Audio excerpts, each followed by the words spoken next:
하나님께서 오늘 우리에게 주신 말씀은 이사야 5장 1절에서 17절 말씀입니다.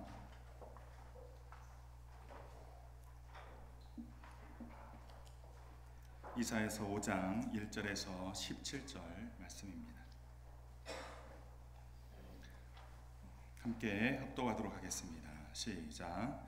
나는 내가 사랑하는 자를 위하여 노래하되 내가 사랑하는 자의 포도원을 노래하리라. 내가 사랑하는 자에게 포도원이 있으며 심히 기름진 사내로라. 땅을 파서 돌을 제하고 극상품 포도나무를 심었도다. 그 중에 망대를 세웠고 또 그 안에 술틀을 팠도다. 좋은 포도 맺기를 바랐더니 들포도를 맺었도다. 예루살렘 주민과 유다 사람들아 구하노니 이제 나와 내 포도원 사이에서 사리를 판단하라. 내가 내 포도원을 위하여 행한 것 외에 무엇을 더할 것이 있으랴. 내가 좋은 포도 맺기를 기다렸거늘 들포도를 맺음은 어찌 됨인고. 이제 내가 내 포도원에 어떻게 행할지를 너희에게 이르리라. 내가 그 울타리를 걷어 먹힘을 당하게 하며 그 담을 헐어 짓밟히게 할 것이요 내가 그것을 황폐하게 하리니 다시는 가지를 자름이나 북을 돋우지 못하여 찔레와 가시가 날 것이며 내가 또 구름에게 명하여 그 위에 비를 내리지 못하게 하리라 하셨으니 물은 만군의 여호와의 포도원은 이스라엘 족속이요 그가 기뻐하시는 나무는 유다 사람이라. 그들에게 정의를 바라셨더니 도리어 포악이요 그들에게 공의를 바라셨더니 도리어 부르짖음이었도다. 가옥에 가옥을 이으며 전토에 전토를 더하여 빈틈이 없도록 하고 이 땅 가운데서 홀로 거주하려는 자들은 화 있을진저. 만군의 여호와께서 내 귀에 말씀하시되 정령이 허다한 가옥이 황폐하리니 크고 아름다울지라도 거주할 자가 없을 것이며 열흘가리 포도원에 겨우 포도주 한 바트가 나겠고 한 호말에 종자를 뿌려도 간신히 한 에바가 나리라 하시도다. 아침에 일찍이 일어나 독주를 마시며 밤이 깊도록 포도주에 취하는 자들은 화 있을진저. 그들이 연회에서 포도주를 갖추었어도 여호와께서 행하시는 일에 관심을 두지 아니하며 그의 손으로 하신 일을 보지 아니하는도다. 그러므로 내 백성이 무지함으로 말미암아 사로잡힐 것이요 그들의 귀한 자는 굶주릴 것이요 무리는 목마를 것이라. 그러므로 수울이 욕심을 크게 내어 한량없이 그 입을 벌린즉 그들의 호화로움과 그들의 많은 무리와 그들의 떠드는 것과 그 중에서 즐거워하는 자가 거기에 빠질 것이라. 여느 사람은 굽으리고 존귀한 자는 낮아지고 오만한 자의 눈도 낮아질 것이로되 오직 만군의 여호와는 정의로우심으로 높임을 받으시며 거룩하신 하나님은 공의로우심으로 거룩하다 일컬음을 받으리니 그때 어린 양들이 자기 초장에 있는 것 같이 풀을 먹을 것이요 유리하는 자들이 부자의 버려진 밭에서 먹으리라. 아멘. 개인적으로 묵상을 시작하도록 하겠습니다.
말씀 보도록 하겠습니다. 1절부터 7절 말씀은 신약에서도 인용된 말씀으로 포도원의 노래입니다. 1, 2절 하나님께서는 극상품의 포도나무를 심으시고 높은 포도 맺기를 바라십니다. 1절에서 나는 내가 사랑하는 자를 위하여 노래하되 내가 사랑하는 자의 포도원을 노래한다고 말합니다. 1, 2절은 정체가 불명한 나라는 자기가 사랑하는 자를 대신하여 그의 포도원에 관한 노래를 부르는 것으로 이해하면 좋을 듯합니다. 1절 하반절에 내가 사랑하는 자에게 포도원이 있다고 합니다. 그 포도원은 심히 기름진 산이라고 말하는데 기름진 언덕에 한 포도원을 가지고 있다라는 의미입니다. 7절에서 포도원은 이스라엘 족속이요 그가 기뻐하는 나무는 유다 사람이라고 소개합니다. 물론 포도원 주인은 만군의 여호와라고 하십니다. 이것을 적용해서 보면 내가 사랑하는 하나님이 땅을 파서 돌을 제거하시고 최고 품질의 포도나무를 심었습니다. 그리고 보통 초가 원두막을 짓는데 하나님 그곳에 높고 튼튼한 망대를 세우시고 그곳에서 외부의 침입을 살피며 포도원을 지키고 돌본다는 것입니다. 뿐만 아니라 좋은 열매를 거두어 포도즙을 짜기 위해 포도 짜는 틀까지도 만들어 놓았습니다. 하나님께서는 사랑하는 자를 위하여 최선을 다하여 애쓰고 수고하셨습니다.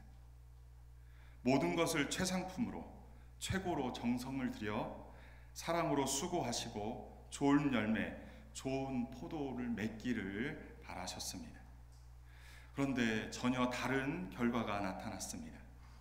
극상품 포도나무에서 들포도가 맺혔다는 것입니다. 들포도는 신맛을 나는 아주 작은 열매를 가리킵니다. 이것은 극상품 포도나무에서 나올 수 없는 불가능한 것입니다. 어찌 보면 오늘날 우리에게도 이러한 상황이라면 실망이 클 것입니다. 하나님은 어떠한 기분이었을까요? 3절에서 7절 말씀은 하나님께서는 들포도를 맺힌 포도원에 대하여 심판을 선언하십니다. 하나님께서는 이제 당신과 포도원 사이에서 판단을 내리십니다. 그 포도원에 대하여 어떻게 행할지를 선포하십니다. 심판의 대상자들에게 하나님께서 3절에서 먼저 예루살렘 주민들과 유다 사람들에게 물으며 이제 나와 포도원 사이에서 사리를 판단을 하고 심판의 대상자들에게 묻는 물음이 있습니다. 사실 변명의 여지가 없음을 확정하시는 질문인데 하나님께서는 그들에게 답변을 기다리시지 않고 곧바로 내가 좋은 포도 맺기를 기다렸거늘 들포도를 맺음은 어찌 됨이고 이제 내가 내 포도원에 어떻게 행할지를 너희에게 이르리라 라고 말씀합니다. 하나님께서 내리신 결정은 무엇입니까? 5절 중반에서 6절에 외부에서 침입하는 것들로 포도원을 보호하고 지키기 위해 두른 울타리와 담을 헐어버리시겠다고 선언하십니다.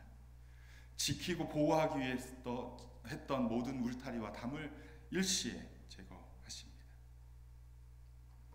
외부로부터의 침입에 무방비 상태로 두어 하나님께서 이제 직접 포도원을 폐허로 만드시겠다고 선언하신 것입니다. 하나님께서 다시는 가지를 자름이나 북을 돋우지 못하게 찔레와 가시로 뒤덮여 완전히 황무지가 되게 하시고 구름을 명하여 그 위에 비가 내리지 못하게 하시겠다고 선언하십니다. 당신이 애쓰고 수고함으로 그 모든 것들을 지었는데 그 모든 것들을 이제 헐어서 심판을 하시는 것입니다. 7절에서 포도원은 만군의 여호와의 것이라 하십니다. 하나님의 소유인 것입니다. 이스라엘은 포도원으로 하나님의 소유이었던 것입니다. 하나님께서 기뻐하시는 나무는 유다 사람이라고 하십니다. 과거 유다는 하나님께 기쁨의 대상이었다는 것입니다.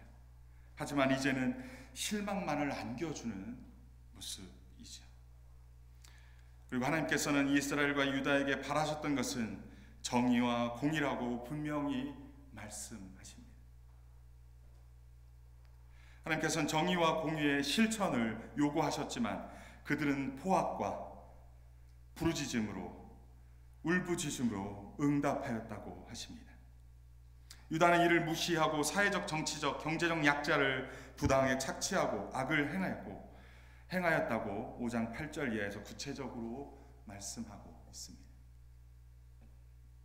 오늘날 우리는 주 예수 그리스도의 구속의 은혜로 극상품 포도 나무와 같은 존재가 된 줄 믿습니다. 하나님께서 우리와 함께 하시며 우리를 지키시고 돌보십니다. 하나님께서는 극상품 포도나무답게 거기에 합당한 열매를 우리에게 기다리고 계실 것입니다.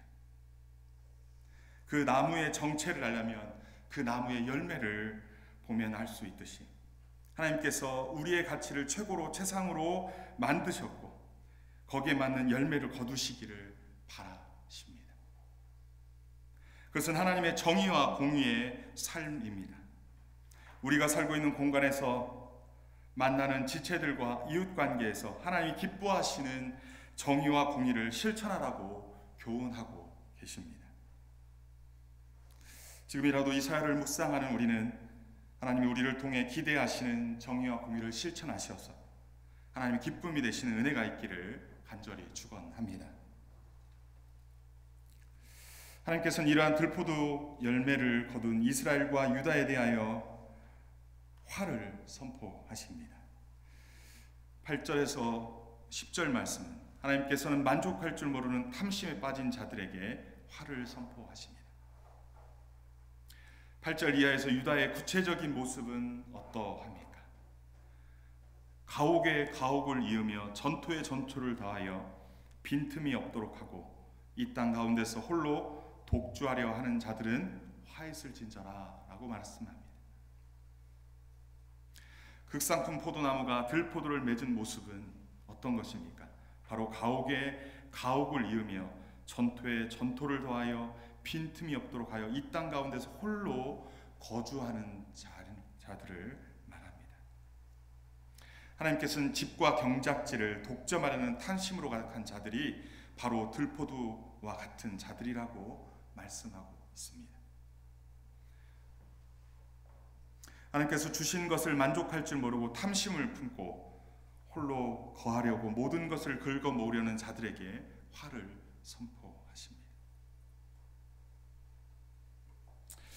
하나님께서 부와 권력을 이용해 애써 차지한 가옥과 땅이 폐허가 되게 하시겠다고 선언하십니다. 하나님께서는 공동체 연대를 파괴하는 자들의 탐욕을 헛수고로 만들 것이라고 선언하고 있습니다. 그러니 10절에서 보면 열흘가리 포도원에서 한 밭의 포도주가 생산될 뿐이라고 선언합니다.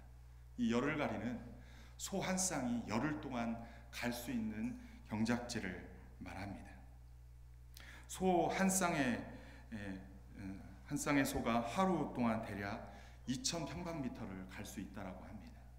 그렇다면 열흘이면 대략적으로 2만 평방미터겠죠. 그런데 그 정도의 넓은 곳에서 포도가 대략 22리터에서 45리터 정도밖에 거두지 못하는 아주 비참한 현실을 맞게 된다는 것입니다.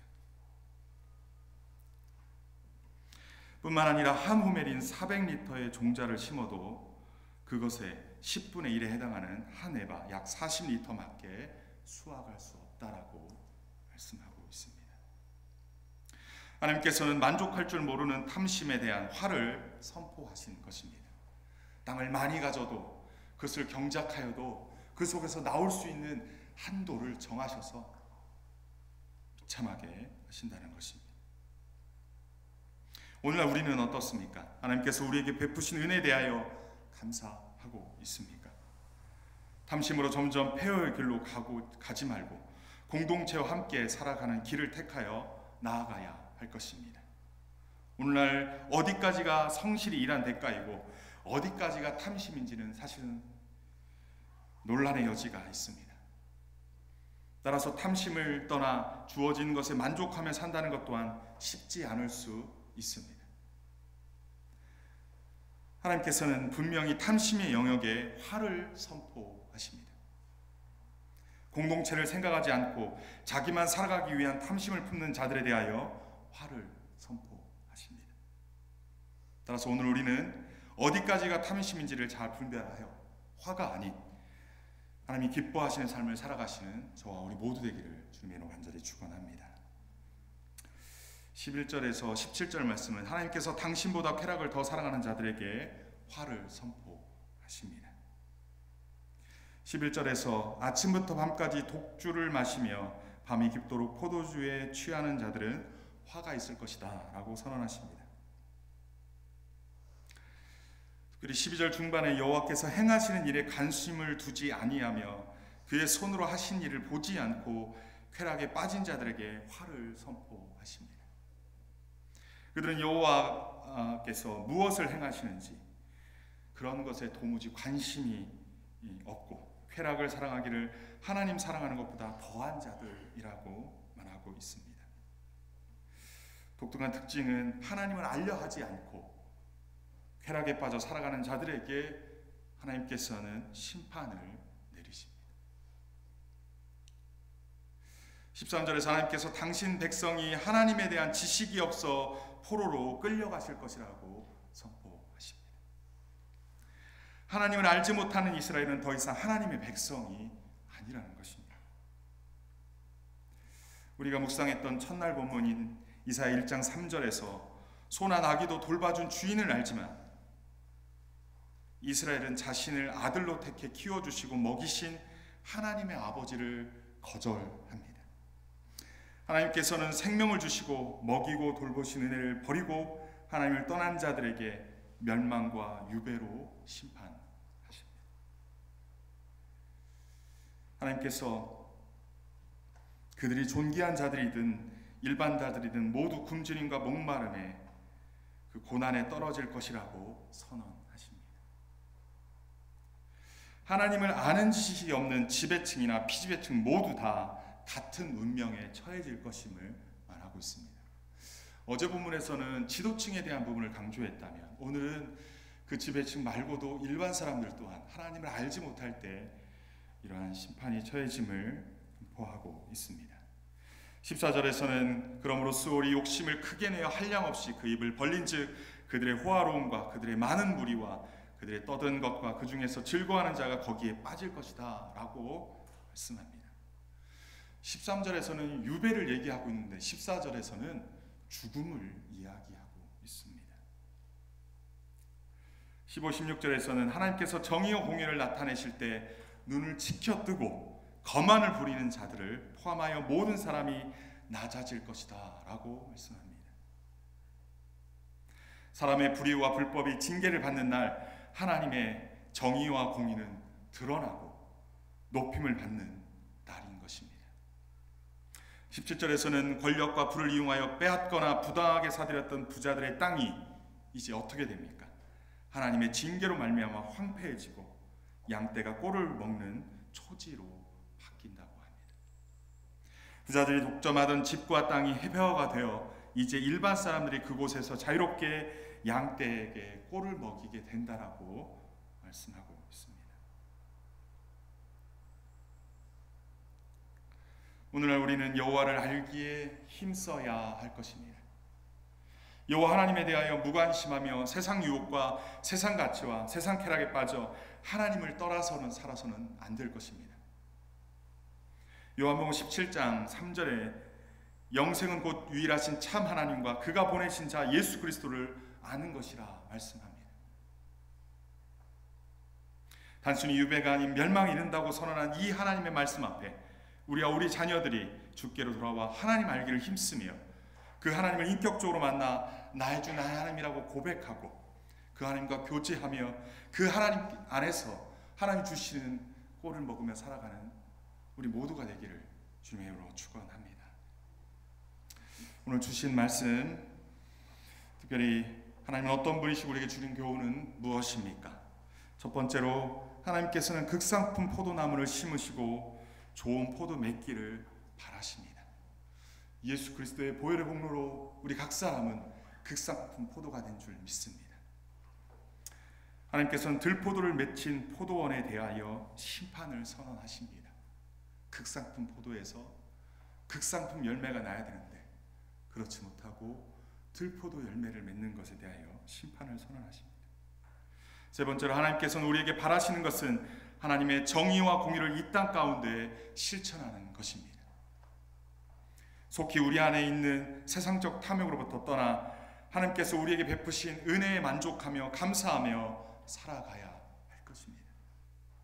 속히 세상적 쾌락으로부터 떠나 하나님을 알기에 힘써야 할 것입니다. 이 말씀 앞에 순종으로 반응하여 온전한 구원이 우리 가운데 충만히 임하기를 주님의 이름으로 간절히 바랍니다. 우리 주신 말씀 붙잡고 함께 기도하도록 하겠습니다.